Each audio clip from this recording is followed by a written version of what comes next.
এমন বদমাস বিড়াল কারখানায় থাকে থেকে আমাকে চেনে, আমি খেতে দিই, তারপরেও মানে আমাদের বিশ্বাস করতে পারে না। যখন খাওয়ার দরকার হবে তখন গায়ের মধ্যে এসে ই করবে। আমি এইরকম বিড়াল দেখিনি ভাই।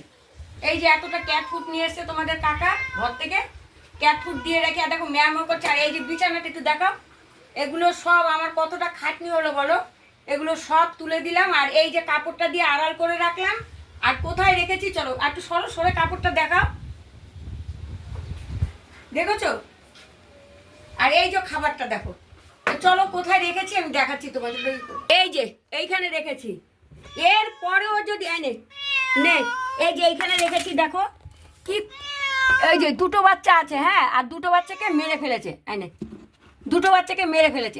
এই যে নে, বুঝলে, দুটো বাচ্চাকে মেরে ফেলেছে, দুটো বাচ্চা আছে। হ্যাঁ, আমি এরকম অবিশ্বাসী বিড়াল আমি দেখিনি।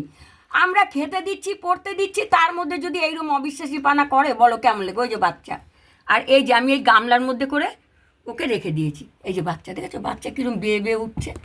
এই যে বাচ্চা, আমি জানি না এইরকম এই বিড়াল। ওই যে দুটো বাচ্চা, মানে একটা সাদা ধবধবে হয়েছে আর একটা এই, আমি খাটের থেকে নামিয়ে দিয়েছি, কিন্তু আমার একটু কাজটা বেড়ে গেল, কি করা যাবে।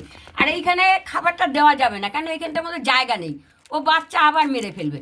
তা আমি যাই হোক এখানে রাখলাম, এই নিচে দিয়ে রাখলাম, ও নিচে নেমে এসে খাবে। আর ওইখানটা দিয়ে আমি একটু আড়াল করে দিলাম, যাতে ও মানে ভয় না পায় কেউ আসতে, বুঝেছো? ওই জন্য আড়াল করে দিলাম।